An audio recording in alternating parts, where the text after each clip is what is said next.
nearly 330 our nearly 330 core members and alumni at Teach for America who have gone through our program as DACA recipients. And I really support our folks from the prospect stage. So any of you considering applying to Teach for America all the way through the core and into alumnihood as well. A little bit about me. I'm currently based in Tempe, Arizona, just east of Phoenix, but home, I was born in Mexico. I'm a DACA recipient myself. I grew up in the San Joaquin Valley of Central California, and ended up in Philadelphia for undergrad, where I graduated from the University of Pennsylvania and then joined TFA as one of the first documented core members in the Los Angeles region back in 2014, where I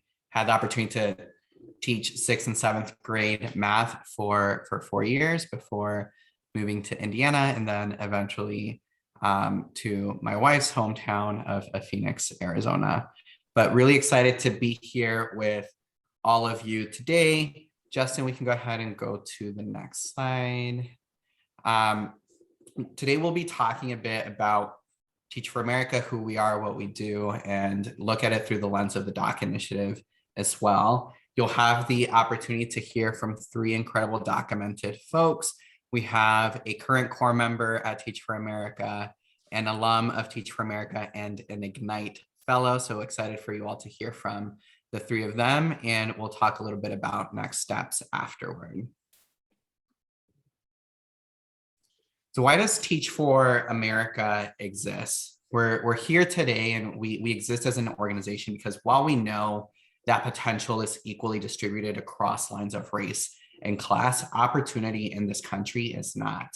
And the reality is that today in America, because of educational inequity, the circumstances of a child's birth predict the opportunities in their life, right? And for those of you here as DACA recipients, right, immigration status also plays a role here, and something that we are very aware of and work in partnership with our educators to address at TFA as well. And we recognize that this inequity is structural and it is systemic, and it's going to require sustained individual and collective leadership of all of us inside and outside of the classroom, inside and outside of the systems of education in general, in order to reach the one day. And at TFA, our contribution, how we hope to address this inequity, is we find, develop, and support leaders like you all to create this systems change through the profound and formative experience of driving student learning as classroom teachers. We really strongly believe that classroom experience is super important and critical. And then going on to continue to do this work at every level of the systems, which are holding kids back from reaching their full potential, right? Inside and outside of the classroom. So a little bit of a sneak peek here. We bring our folks into the classroom first, right? Where they're able to see impact, the experience, proximity to the communities and the issues that we are trying to address. And they enact immediate learning for kids. Our core members activate their leadership potential. In the process, they refine their purpose, develop their skills, and deepen their knowledge. And after 2 years of service in the core, our alumni lead a life of purpose, working for systems change, right? Inside the classroom, outside of the classroom, inside and outside of education all together. We have folks creating impact and having an impact on our students and communities in the entire US. So what will it take? We firmly believe that this will require, like we said earlier, the individual and collective leadership of all of us, right? We are currently really proud to share that we have over 720 colleges and universities represented by Teach for America core members. We have 1 in 3 of our core members who are the first in their families to graduate from college. And actually, I think now we're at over 50%, but Justin, correct me if I'm wrong, of core members who identify as people of color in our most recent cohort of folks.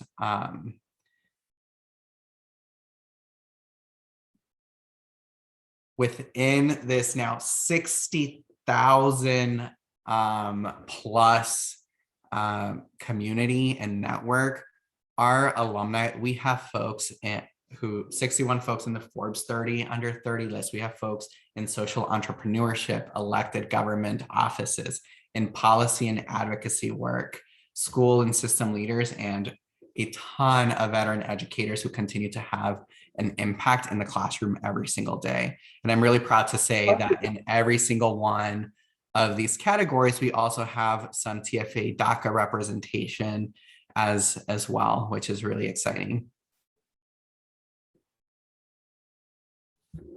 In 2013, Teach for America began to actively recruit DACA recipients into our core.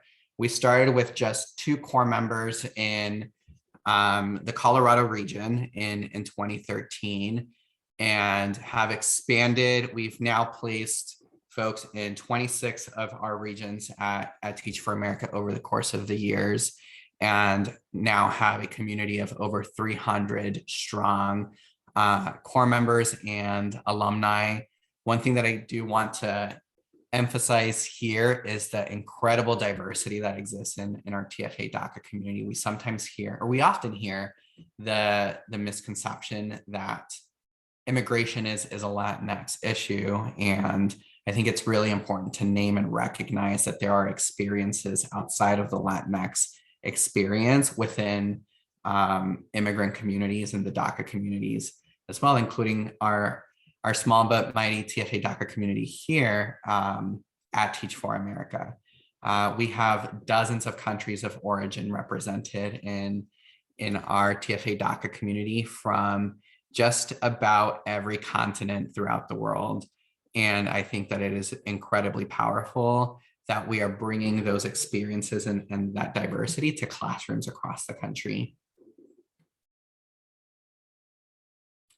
So for our DACA folks who get into Teach for America, we recognize that the needs of a DACA recipient are unique, right? And we want to make sure that Teach for America is a viable opportunity for documented individuals. So we provide legal support for DACA renewals or adjustment of status should a core member become eligible to adjust their status while they're in the core, through a vetted and really strong immigration attorney that we partner with based out of Chicago. We also recognize that there are some financial barriers that we want to remove for our folks, again, to make this a financially viable option, right? So we provide transitional funding at Teach for America. We provide support for folks to cover certification and master's program expenses in their regions through the Teach for Education Award. Since our folks are not able to enroll in AmeriCorps as DACA recipients, and Teach for America is an AmeriCorps program, the way we get around that is we raise those funds privately and match whatever AmeriCorps is giving their members dollar for dollar for all of our DACA folks to make sure that they're receiving that same level of funding. And for DACA renewals and adjustment of status, we also have financial support to help cover those expenses of filing and attorney fees. Programmatically, we have a training over the summer for our entire incoming core on supporting undocumented students and families. We provide spaces for folks to come together, folks from our TFA DACA community to come together within their regions and across regions as well. The most powerful of which I think is our immigration and education convening, which is essentially a conference that happens over the summer, and all of our TFA DACA community is invited. I'm hopeful that we're able to bring it back to in person safely next year, since the past 2 years have had to be virtual. And programmatically, we also have DACA liaisons in each of our TFA DACA regions that serve as a point person and a point of contact for our DACA community.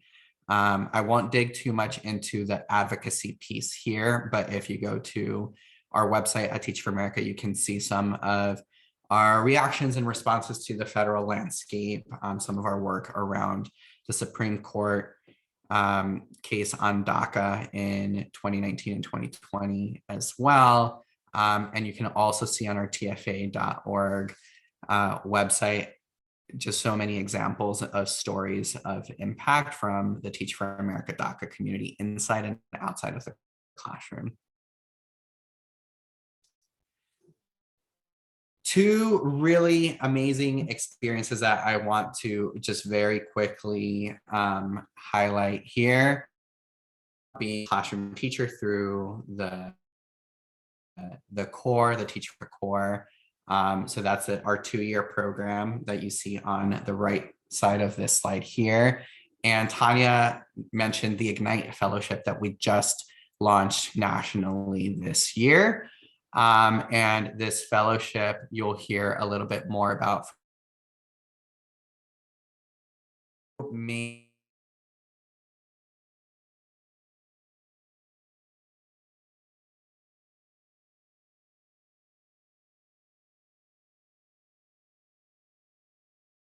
And so with that, I am so excited to welcome Ruben, Alvaro, and Oscar as our panelists here. A few things that I want to note before we jump in. This is not typical of or representative of our Teach for America core, is one thing that I want to name out the gate. Actually, about 75% of our core members are female core members. But one thing that was really important for us in this panel was to bring folks who had experience at Teach for America and with TheDream.Us.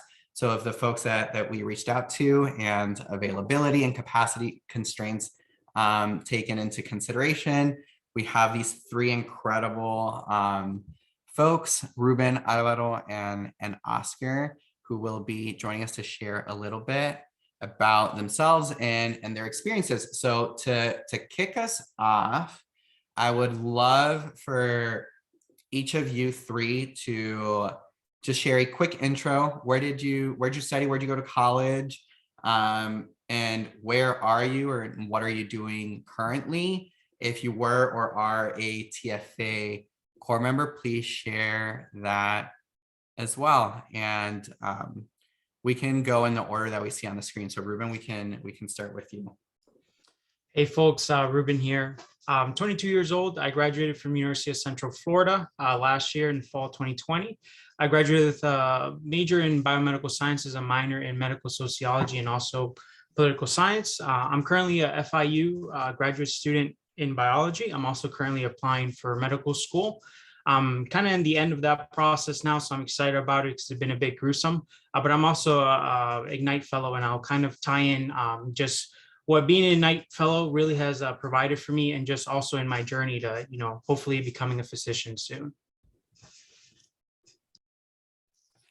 My name is Alvaro, and I went to Arizona State University. I grew up in Arizona. I'm 29 years old, and through TFA, actually got moved from the state of Washington, where I was at before coming here, to Jacksonville, Florida. And it wasn't myself, but my whole entire family, my wife and my pregnant wife at the time, and my 3-year-old son. But definitely excited to be here, definitely for the opportunities within TFA, and blessed to have TheDream.Us for getting me here. So. Hey everybody, my name is Oscar Hernandez Ortiz. I'm from Phoenix, Arizona. I went to community college here with TheDream.Us. I transferred to Arizona State University, graduated there. Did Teach for America, had that opportunity to maybe go outside of the state, but at the moment I decided to stay in Phoenix. So I did, I was a 2018 court member, did my 2 years, and I'm currently working and aspiring to go to law school. But my current employer is Arizona Bar Foundation, and I'm the community strategy specialist, and we try to help people access justice in Arizona. So I'm excited to be here. I'm excited to have the 3 of you here with us, and welcome. To kick us off with our questions, I'd love to start with you, Ruben, and get into the Ignite Fellowship experience a bit. So could you start just by telling us more about why you decided to apply to be an Ignite Fellow? Yeah, so like I said, I'm currently applying to medical school, and I think one thing that I really want to do as a physician is the ability to kind of like understand some of the needs of the patients that I will see in the future. So something that I've always done is really work with folks that are undocumented or have DACA at local clinics, also with homeless individuals through various like soup kitchens or whatnot. And another thing that I really wanted to do is kind of give back to the community that I kind of came from, right? So I came from obviously I have DACA, but also a very low socioeconomic status. So I believe like this fellowship really gives me the opportunity to kind of give back to that populace. And yeah, I've kind of seen it as with the kids, like yesterday, one of the kids kind of had like a little breakdown just from the things that he's dealing outside of home. So the opportunity as a Ignite fellow to kind of like address that with them, but also help them educationally. That's kind of what I want to do as a physician to help people clinically, but also non-clinically in other ways. So I believe this fellowship kind of starts, putting me in that track of learning how to like be able to handle all these emotions and different aspects that I kind of want to, help individuals with. Yeah, and I think that there's something really powerful about what you just shared and the ways in which your own experience, right, is shaping your trajectory and what you hope to do and the impact that you hope to have on communities like the one that you come from. So I'm curious to hear now that you're a few weeks into the Ignite Fellowship, what has your experience been like as an Ignite Fellow so far? What are you learning? And Ruben, can I ask you to add, to explain a little bit, what is the Ignite Fellowship? What is it that you actually do and how much do you work? Yeah, so I'm basically quote unquote a tutor, I would say. So I'm actually working with some kids in San Antonio, Texas. It's about 3 students. And basically in the subject of math, after they have class, they come and meet me. And then if they have any questions about what they just learned, I kind of am able to support them in that, but also like new topics. So like, for example, maybe they haven't hit multiplication yet. I can actually just go ahead and kind of teach that to them. We were supposed to work about 4 hours a week, but due to the scheduling system in Texas, it's only 2 hours per week. But I do a lot of behind the scenes also, just setting up the lesson plan, quote unquote, and also some fun activities, to kind of keep it fun for the students. And it's all virtual scholars, just so you know. Yeah, it's all virtual. Yeah. And then I guess to answer Jose's question, I think first thing is it was very humbling. I've done obviously a lot of math throughout my I guess, career or whatnot. But, in Texas, they teach things a lot more differently than they do here in Florida. So, having to learn the way they learn, kind of teach it, to where they can understand it is very humbling. And then another thing is you just kind of are amazed by these young students, they're in 6th grade, just how willing they are to learn. Even, some of them have shared with me that they have things going on in their life, just how willing they are to learn. That's really inspirational to me. And also just the ability to see them grow, sometimes, they're struggling in a certain topic, but then like the next week, I tell them, hey, do a little bit of homework. They actually do the homework, which I was, I was like, wow, that's great. But then they actually like learn a lot, and it's just like really amazing to see. So it's very inspiring. But like I said, it's also a big learning curve. But I love challenges, and I think, it has really made me work harder and kind of like, have a different viewpoint into how to teach.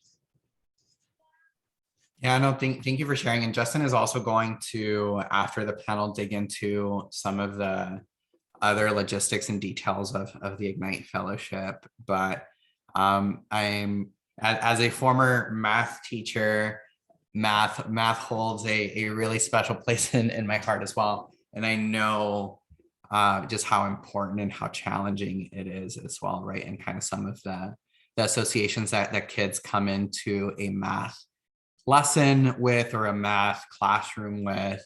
And I think that having folks like you as an additional support, right, beyond their regular classroom experience, and to be able to do it in a small group is so incredible. So thank you so much for being there for that group of students, and for being with us as part of the Ignite Fellowship.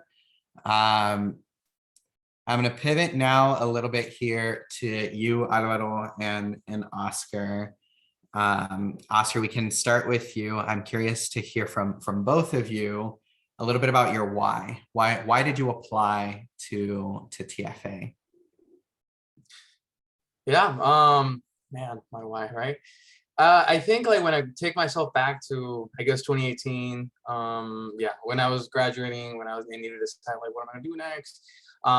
There was a lot of other things in my head that in many ways felt like a lot more important than deciding what, like I almost felt like I didn't have a lot of time for that because I was the kind of kid back then that like wanted to do a bunch of stuff, be involved.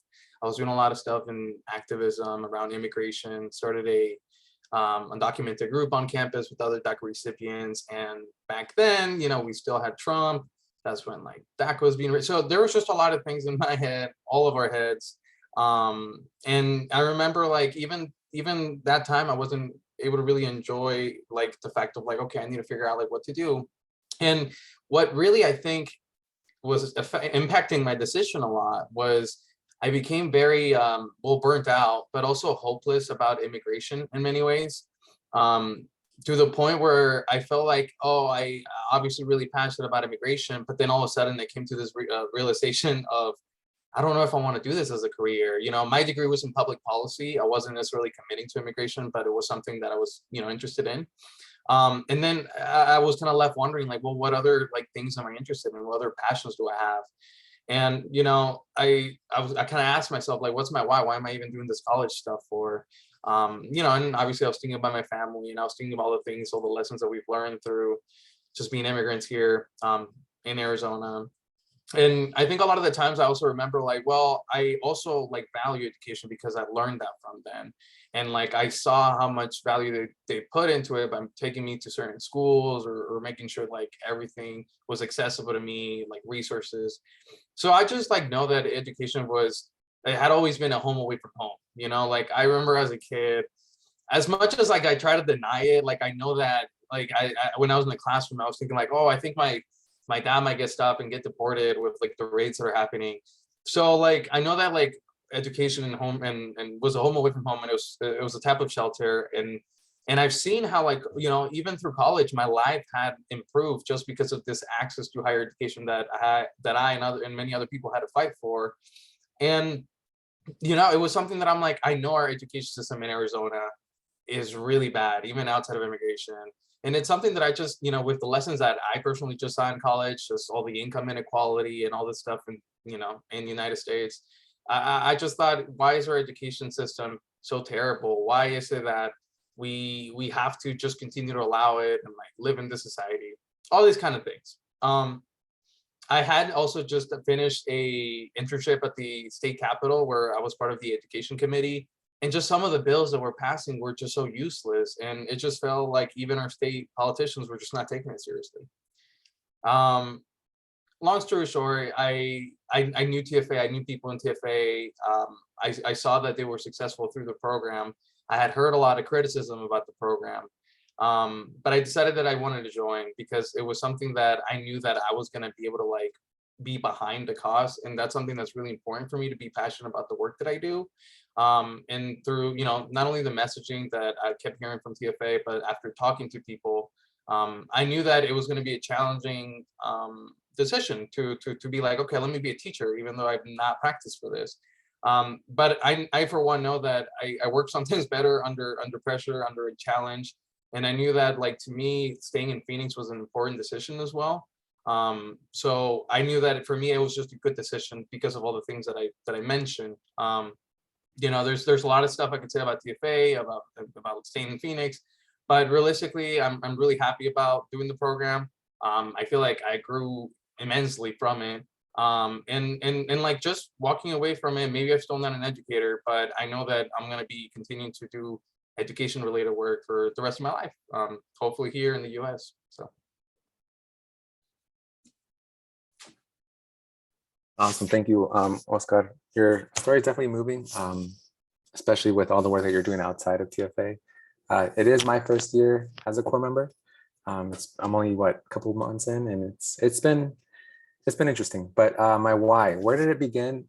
I'd say I take it back to the TheDream.Us. Actually, I was thinking back as to doing the essays that you have to fill out and what's something that you'd like to achieve. And one of the things that I remember putting down was being able to give back to the community.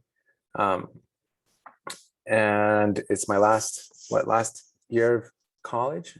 As a senior, my wife got into a pretty bad car accident, and stuff just kind of hit the fan for us. Intentions of going to grad school, and that kind of got put on hold for me. And then TFA just came up, and it brought in this huge opportunity not only to continue, quote unquote, my educational career, but also just to be able to give back to that community, as one of my long-wanted dreams, of giving back with TheDream.Us, and Teach for America was able to do that for me. And going into TFA, even through the summer training programs, my why just kept getting, how would you put it, stronger and stronger. It became bigger and bigger and more focused, because similar to Oscar and Ruben, I grew up in a very low socioeconomic status neighborhood area, family lifestyle. But what kept me through and got me to where I am now is the choices that I made. So going into TFA, I want to be able to teach my sixth graders that you have a choice. You know, it doesn't matter where you come from or where you're born or what you're born into. You have a choice to either stay in it or move on, and make a better life for yourself and for your future family. Because me being 29, 30 years old, I graduated high school in 2010, couldn't afford to go to ASU, couldn't afford to go to college. And then the TheDream.Us came around and helped me fulfill that dream.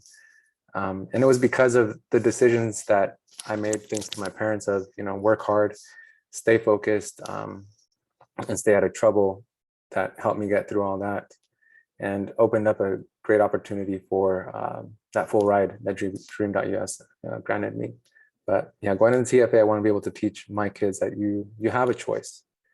No matter where you are, how hard things are, you have a choice and you can change things, not only for yourself, but for others as well. One thing that I hear or a common thread across the three of you in your why TFA, why the Ignite Fellowship, it's like community and family are pretty front and center, and what you all have shared. And I hear that a lot from our TFA DACA community, and in particular, which I think goes to show the incredible power, right, that these educators, these folks are coming into classrooms, whether virtually for some small group instruction like you, Ruben, or to their own classrooms like you, Oscar, when you were in the classroom, and Alvaro, you now. I'm curious to hear from both of you, Oscar and Alvaro, how has your why, or how did your why influence your experience in the core? Oscar, you have your 2 years worth of experience in the core, and Alvaro, you have just a couple of months. But I think that there's probably a lot of powerful similarities and also different experiences, right? Given that you all are doing the core years apart, thousands of miles apart, and in different circumstances and contexts. But Alvaro, why don't you kick us off first, and then Oscar, we can hear from you. Okay. How did my why how's it influence my experience in the core? As a teacher, or, you know, in the core member, being in the TFA core itself, it was a huge shock, because as a Latino, I've only experienced what I've experienced as a Latino, not as, you know, as an African American, Asian, and all these different backgrounds, ethnic backgrounds being documented, right? Or even just racially having those different experiences. So going through TFA kind of influenced that experience that I know very little, but I have my background, I have my experiences that I can still share with people, and help them in understanding themselves and other opportunities that may need to be adjusted, that may need others to be advocated for. But going back to my why of teaching choice, even today, for example, I had a student that kind of caused a huge uproar in my class because of a comment that somebody else said. And I, you know, brought her outside, trying to talk to her. And I said, like, you know, kind of broke things down a little bit and gave her choices. You know, you have the choice to either react or respond or ignore it. You know, and those different choices can lead to different results. But the choice that she decided in the moment ended up resulting in one of my students getting hurt with a chair being thrown across the room. It was a pretty volatile incident, but talking to her kind of opened up her eyes a little bit and helped her calm down and relax. And I was able to kind of bring everybody back together. But yeah, choice is a big part of my teaching and the way I go about my day as a teacher. Jose, you said, or how did our upbringing like influence? How or did what was the your question? why that Why. you just shared influence your experience in the core? Okay. Okay. Yeah, well, I think like a lot of my upbringing or my why is kind of like my upbringing, right? And I think like I say that to clarify that because like I think we're just kind of built different. Like we're more resilient, we're more thoughtful, we're just more hardworking, and those are the things that matter in a teacher. When I was not prepared at all, you know, even after my second year, I still wouldn't be able to say I was. You know, it's a lot to expect. A full-time teacher it's a big job, it's a big responsibility, and it's kind of like having a family. And I think a lot of the times not everyone's prepared for that. And I think sometimes when you do come from an underprivileged background, you're used to complaining less and acting more. And I think sometimes some core members that join, a lot of people in any professional career when they join are not used to that. And you see that and it's disappointing. It changes, it will change, but it's disappointing because you see a program like Teach for America and it's like, hey, I thought we went over this already. why are we showing up to a program and you're complaining about how hard it is or the kind of situations you're going to be tossed into? Teaching it, this is, I feel like sometimes it's different than Teach for America, right? Teaching everywhere you go, from all the other core members, from other teachers I made, it's chaos because our current situation in the US in education is just chaos, at least public education. And you know, we are trying to change that. When we joined TFA, we're all young, so we're all going through different lessons. But I think like the why you guys are here, why you guys did all college, gonna do college, is because like we are gonna fight more than some people will. And you know, like when we talk about the whole what's the thing when you don't believe you don't belong there, what's it called? What's that syndrome? Imposter Imposter syndrome. syndrome. Yeah, like imposter syndrome, like it's funny because like the real imposters are those that don't, you know, believe in that. Like they're out there joining careers, they're having a blast, they're making money, and they don't even think twice. And a lot of us are over here questioning, like, do I belong into this college? Or, you know, do I deserve that salary? Or do I deserve better conditions for myself and my family? And the answer is like, yes. And I think like, you know, programs like TFA, like, you know, help you allow others see that not only in you, but you show it to others, like your students. You're a huge role model to them. There's a question, Jose, that you'd asked that even if you don't ask, I want to say, like, it was something about like, what's the really unique thing that, you know, I still have from my teaching experience, and it's a card, a student. I was never the bubbly type, you know. I am an only child, like I had no brothers and sisters, so it was like a learning curve for me. But I was a lot of like just trying to be tough love on them, I guess. But I had a girl who wrote me a letter, and it's like she was saying thank you, and all she wrote was like 2 sentences for like for making us do our best every day, you know. And And I was like, wow, like sometimes, you never know everything about your students, what they think of you, but you get those little gold nuggets like that just kind of, give you a lot of inspiration and work for, and inspiration and motivation for what's ahead. Yeah, I mean, I think that so the whys both for both of you, but also what you had shared earlier, Ruben, right, just shows kind of the trajectory that led you to TFA, whether through the Ignite Fellowship or the core, and also how you see it impacting your time in that program as well as beyond. And Oscar, I think one thing that you said that really resonated with me was this piece around like resilience, right? And how immigrant folks and documented folks have to be resilient, right? Have to be resourceful in order to, like the stories of the four of us here, unfortunately, continue to be the exception and not the norm, right? For folks who are growing up in this country undocumented and going through our K-12 schools undocumented. And I think that having folks like you interacting with young people in classrooms across the country is so powerful, right? So that we can actually one day make sure that your experience, Oscar, the opportunities that you've been able to access, Alvaro, the experiences and opportunities you've been able to access, Ruben, you and I as well, that they're not the exception, right? And that they're not unique to such a small group of folks. So thank you all for sharing that. I'm looking at time, and we're coming up on at the end of the panel here. So I'm trying to see. Alvaro, I do want to ask this question because I know that it often comes up around relocating, right? Oscar, you shared that for you, it was important to stay in Phoenix and stay in your home community. Alvaro, you moved basically as far away as you can move within the US, right? From the Pacific Northwest in Washington State down to Florida in the Southeast. So can you share just a little bit about that experience? What was that experience like, and what made it feasible for you? It was definitely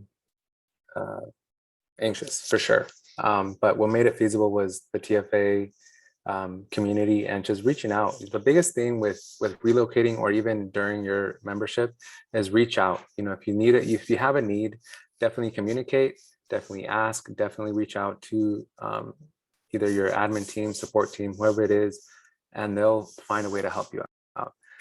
But I did grow up in Arizona. Like I said, a lot of stuff kind of happened, and I had to move up to Washington State to be with my in-laws because my wife and I and my son, we kind of technically became homeless for a couple months.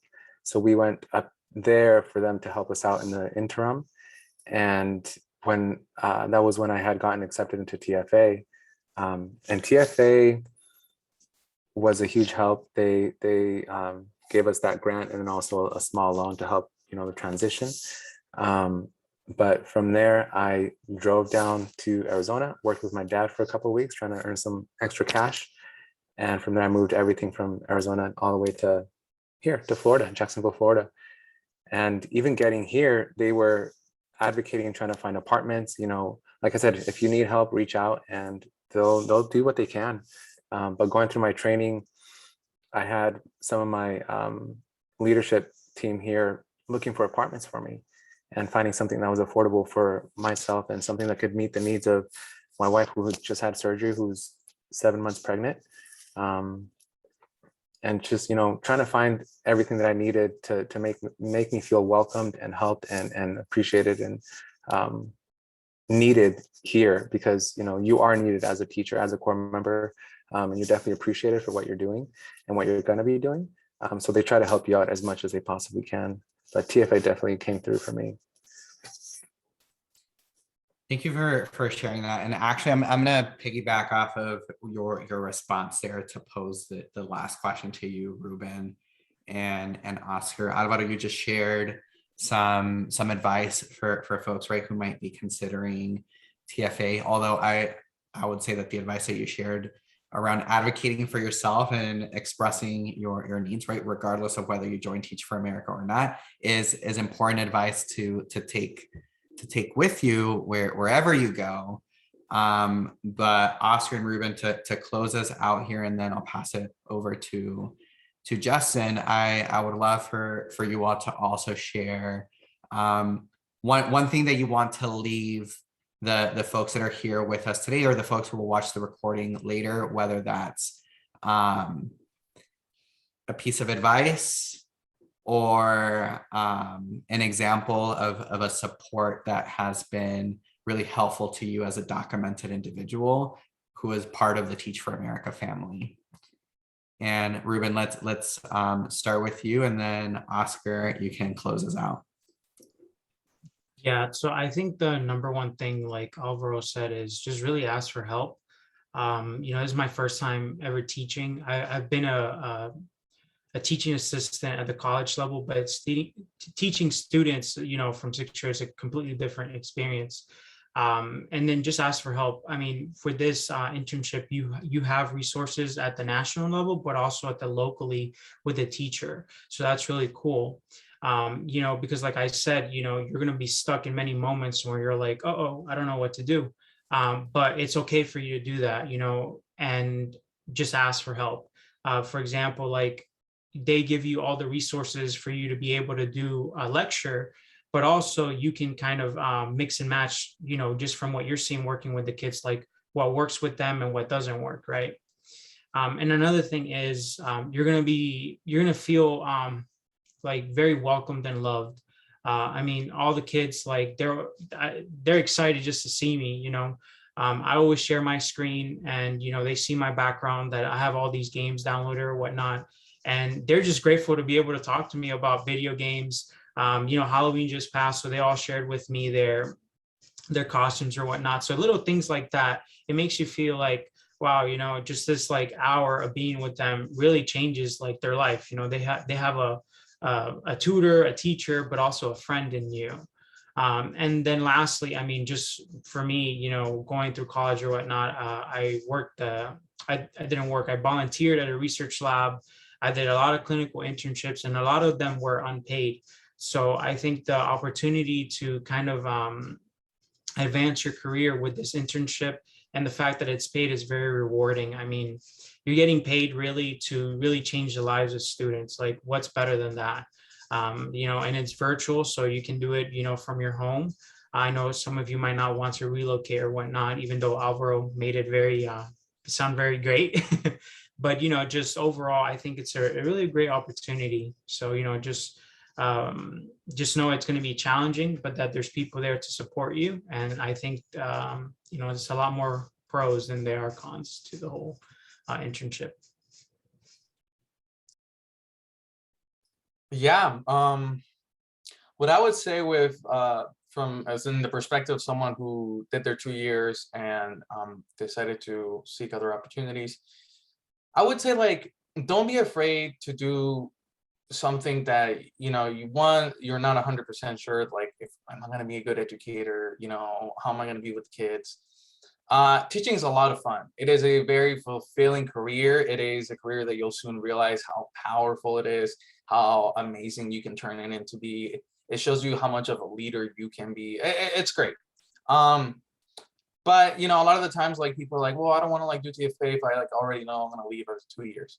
That's fine. That's what the program's designed for. And I rather have people that are passionate with that strategy than somebody else that's not passionate with the same strategy. So do that. There's other ways to stay involved within TFA even after you're finished. I'm part of the alumni board here in Phoenix. There's like different committees, like social justice, like, there's multiple ways to be involved. Another way that you can like see it too is a network you're going to walk away with after TFA. Those are a lot of people, like people in this call, that want to be change makers, that, if you want to stick around with them, they're going to turn into your friends.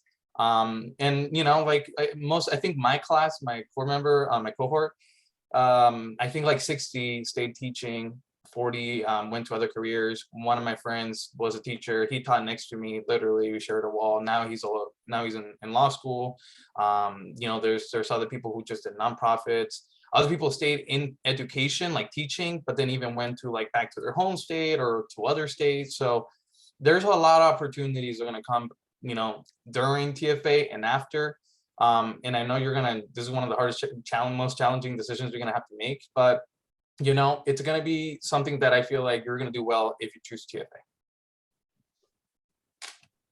Well, thank you three so much for joining us today. Feel free to hop off and enjoy the rest of your evenings. And Justin and I will. Mhm. Oh. So there are actually a couple of questions for the panel in the chat. Oh. There's one actually specific for Ruben. I think it's Carla's asking that she's developed a passion for teaching and she's majoring in biology and is looking to apply to medical school. And she was asking how teaching is enriching your career goal, especially if she's thinking of going into medicine as you were, Ruben. Yeah, I mean, I think like just from going through the cycle and going through some interviews at different schools, I can tell you like when they interview you, they already see who you are on paper. So like your GPA, your MCAT score, and some of the things that you've been doing, but they really care about who you are as a person. So something that I've always tried to exemplify is that, you know, through this whole like career or whatnot, I've really been trying to learn different aspects of medicine or whatnot, or different ways that I can reach patients. So I think like this is just another opportunity for me to be able to be a better, you know, provider of healthcare and also other aspects of medicine, like non-clinical things, by just learning about, you know, students and some of the things that they go through. Because obviously, you know, when I am a physician, I will have children or students as my populace. Thank you. I wanted to add something to that because my major was also in biology, exercise and wellness, and there wasn't really a lot of career opportunities for me because my goal was to continue on to be a physical therapist. But coming into teaching, it kind of showed me how fun and passionate I can be about teaching science, which is what I'm teaching now. And I didn't realize how fun and exciting and interesting it could be to talk and teach about science until I became a teacher. So that's been a huge eye opener for me. Hey, buddy. Sorry, this is my son. So yeah, don't let your degree kind of limit as to what your possibilities with TFA can be, because it can definitely open up so much more that you weren't really aware of or necessarily prepared for. So don't knock it.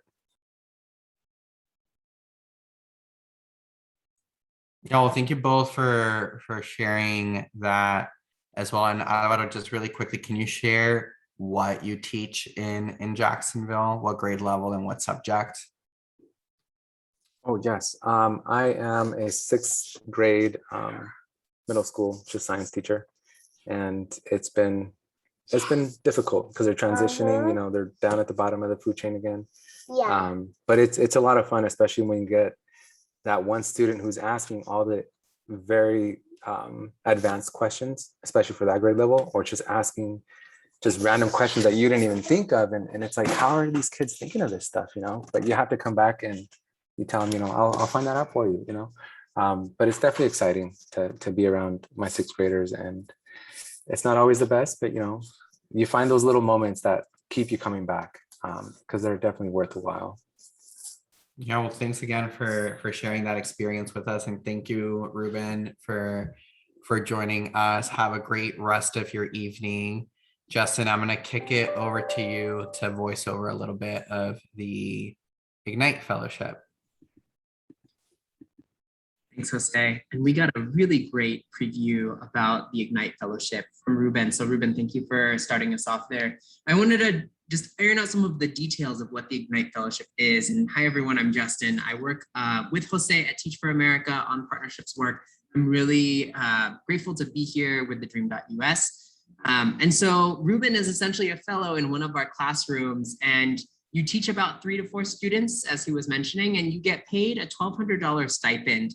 And there is a fall and a spring cohort, and the spring cohort application is coming up. And so I'll release that due date in a little bit.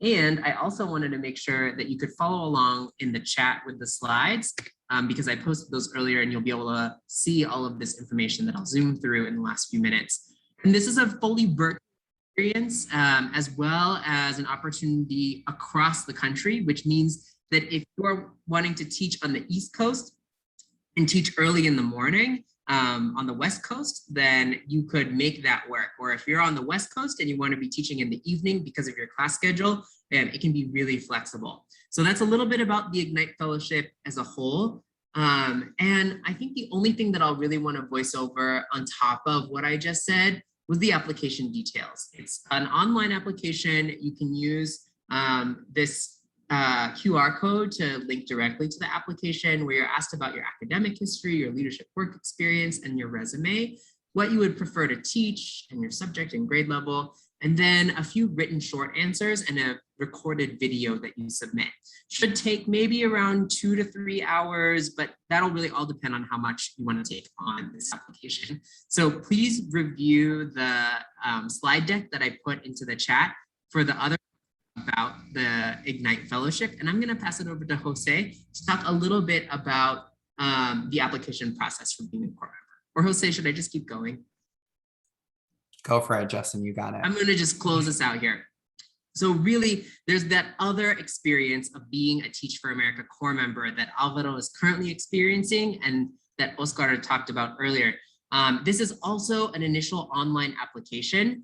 And you'll submit a resume and there will be a few questions about yourself, as well as a few essay responses. For this, there isn't a recorded video because if you get invited to a final interview, then you'll prepare a lesson. There will be a few questions that an interviewer will ask you, as well as a few projects that you'll complete. So that whole application process you can also find on this QR code. One thing that's really exciting is that you would be able to teach in one of 23 different regions across the country as a DACA recipient, and you'd earn a full salary and benefits by becoming a core member after you graduate from undergrad, or if you're already a professional with a bachelor's degree. And you would receive an educational award of about $12,000 at the end of your 2 years, as well as transitional financial support of $5,000 at the beginning of your time with Teach for America. And you also have the capacity to receive need financial support. Jose, anything to add to that? I would just reiterate the advice that Alvaro shared earlier, right? Take advantage of all of the opportunities that are available, leverage the resources that are at your disposal. This $5,000 stipend is new this year, right? That will supplement our need-based financial support, which was our kind of cornerstone foundational support for folks in years prior. So please take advantage of all of these supports if and when you become a core member with us at TFA. Thanks, Jose. So the final thing that I'll say is that everyone's experience is different. And one of the things that I would really encourage you to do is to sign up to meet with a recruiter, to talk through their experiences of being a core member themselves, to talk through your leadership and what it's looked like, your experiences in school and in undergrad, and how that could add up to either an Ignite Fellowship or even a Teach for America experience through our core. And so I highly encourage you to follow this QR code. And again, all of this is in the PowerPoint that I shared. But our next deadlines are on November 21st and December 3rd. November 21st for the Ignite Fellowship, and then December 3rd for our Teach for America core member application. If you have any questions about any of these things, please feel free to type them in the chat, hang out online on this Zoom call. I'll be here to answer any questions. And then Jose, I'm going to pass it to you to close us out. Thanks, Justin, for voicing over both of those experiences and kind of next steps for each. To close us out, I just want to thank Tanya again for for the invitation and the partnership. And I want to thank our panelists who were able to join us, Alvaro, Ruben, and Oscar. Thank you for sharing your experience with all of us. And to all of you Dream.us scholars, thank you for spending a little bit of your evening this Thursday with us, learning more about the work of Teach for America, the DOC initiative specifically, and hearing from three folks who share the experience of both being affiliated with Teach for America and the Dream.us. So thank you, everyone, and have a great night. If you have any questions, you can unmute yourself or put them in the chat. This is Carla. I came in a little bit late, but I understood what Teaching for America is, it stands for, but not really for the Ignite, for the one that's due for November 21. And what is your question, Carla, regarding? Yes, it's just like, can you give me like a little summary of what Ignite is for? Ignite, the one that's due on November 21st. Yeah, it's a fellowship program for current undergraduate students or Teach for America alumni. As a fellow, you would work in small groups with 3 to 4 students virtually. You would get paid during that time. You would receive a stipend of $1,200 for that time. There are fall and spring cohorts. So for the spring cohort, that's the November 21st deadline that you see, and it all happens during school hours. And obviously those vary depending on time zone and where those students are. You could be based in Florida, and like Justin said, you might want to be working with students virtually in California because of the time difference in your schedule. Those are some of the headlines and highlights here, but you'll also have access to this recording as well as the entire PowerPoint. And, Jose, how many hours do Ignite Fellows work per week? We have an estimated approximately 5 hours per week for about 12 weeks in the fall cohort, and then 12 weeks for our spring cohort. Great. Thank you. Yep, no problem. So if we apply for the Ignite Fellowship and we don't get accepted per se for this upcoming cohort, can we reapply for fall? Or how does that work? Certainly. And the same thing for the core, for the Teach for America core, to become a core member. If you are not admitted, you can certainly reapply the next cycle as well.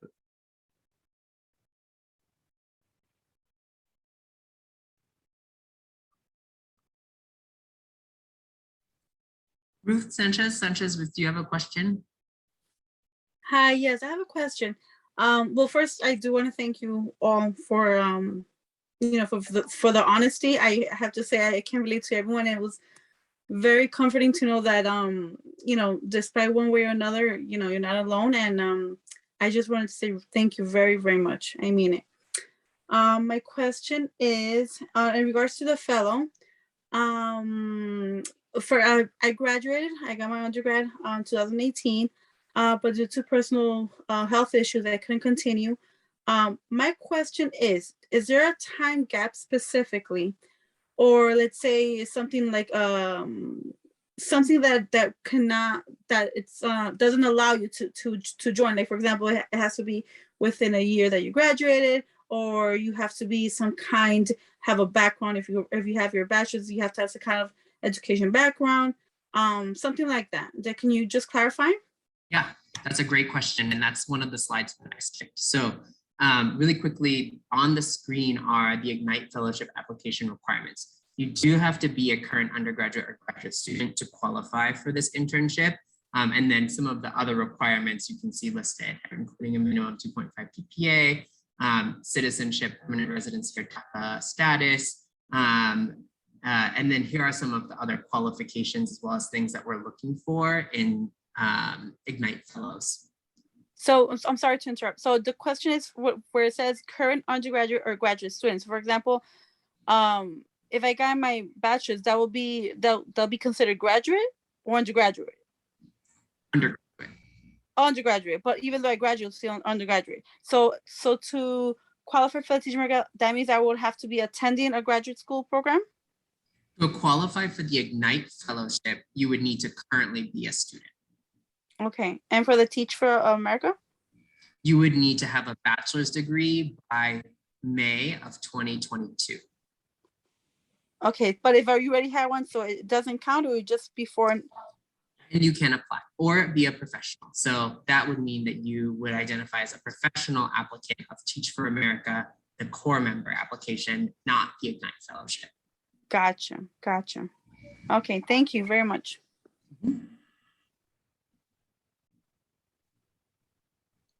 Hello, can you guys hear me? Yeah. All right. Hi, this is Erwin.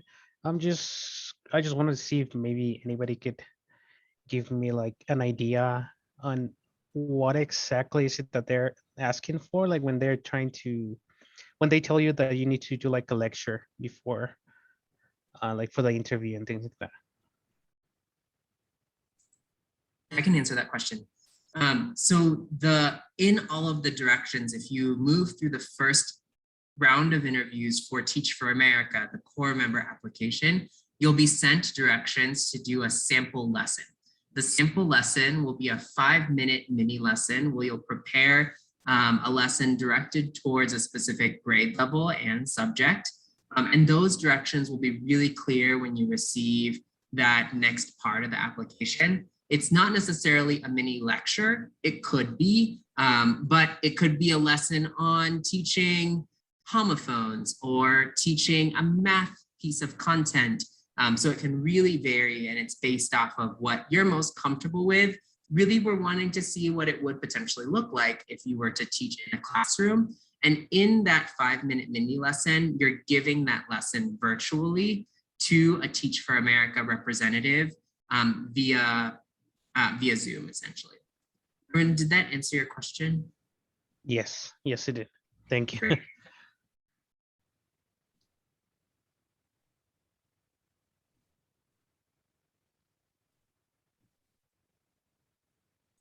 Timo, we hadn't heard from you yet, so I'm wondering if you have any questions for Carla and Ruth. Erwin, any other questions? Oh, I was actually going to write in the chat, but I was going to say thank you, and my questions were answered with the period, so I'm good. Thank you very much. Great. Well, I think we can close out the session. Thank you, scholars, for being here. Thank you, Justin, Jose, and Alvaro. And I really encourage all the scholars to learn more about TFA and apply. So have a good night, everyone. Bye-bye.